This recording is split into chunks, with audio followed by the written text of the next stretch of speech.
Okay guys, welcome back. In my previous video, we talked about auto-scaling and how we can scale our databases in the AWS infrastructure depending on how much traffic is coming in.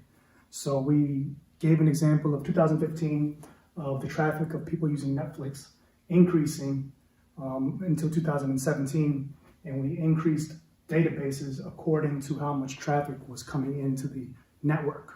So now I want to talk about elasticity. Right, and this is a very important concept to know because I personally was confused. I thought elasticity, as silly as it may sound, expanded, right? I mean, because I thought about a rubber band and I said, okay, elasticity, it expands. However, in the AWS world, elasticity only, and I mean only, means to get smaller.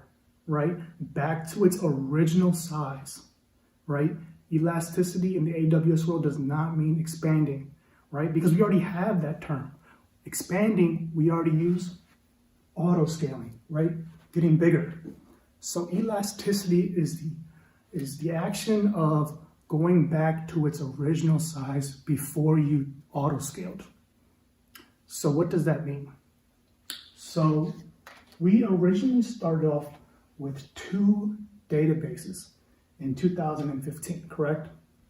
So I told you that as traffic would come in, each year we would add more databases.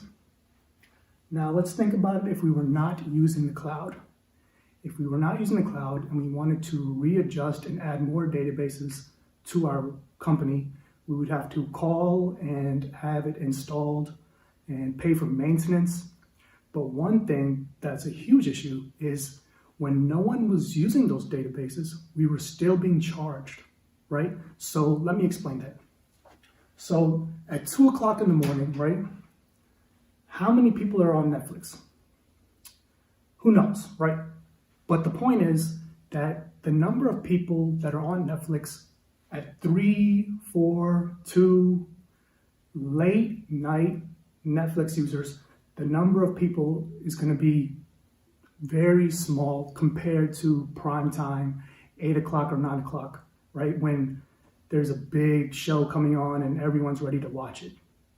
So in order to decrease the costs in the AWS cloud, we use the term elasticity.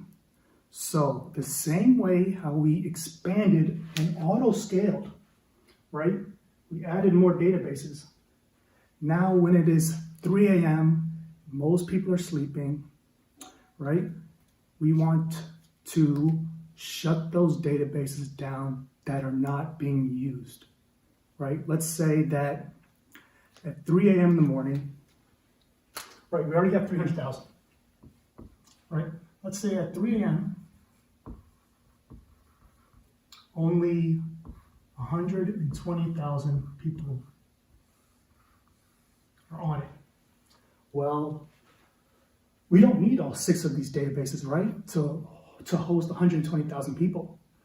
But we want to save money, and the AWS infrastructure allows you to do that. So just like it auto-scaled to increase the databases, it will also auto-degenerate. Decommission, they say. Decommission means shut off or slowly get smaller back to its normal state. So at 3 a.m., we will shut, let's say, this database off, and this database off. Right? So now that we powered them down, we only have 3 working databases just for this traffic at 3 a.m., which means that we won't be charged for the other databases because we shut them off, right? So that's a big deal, cost effective. We never want to use databases and be charged for them when people are not on it. When the traffic is low, we don't want to be charged for the extra databases that are just on.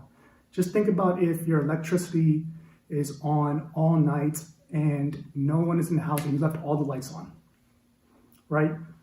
You're going to be charged for using that light, right? Because you left them on, despite the fact that you're not there using them, right? So I don't know if that was a good analogy or not, but if not, just disregard it and think about that elasticity means scaling in, right?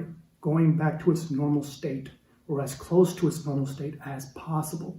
It never means expanding, right? Because expanding in the AWS world is already taken by a word, auto-scaling, right? So elasticity is the opposite of auto-scaling.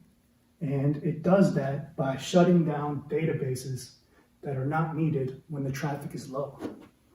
Okay, so we've covered a lot of material, we've covered a lot of key concepts, and in the next video, we're gonna just do a quick summary of the concepts that we have covered so far. Hope to see you soon.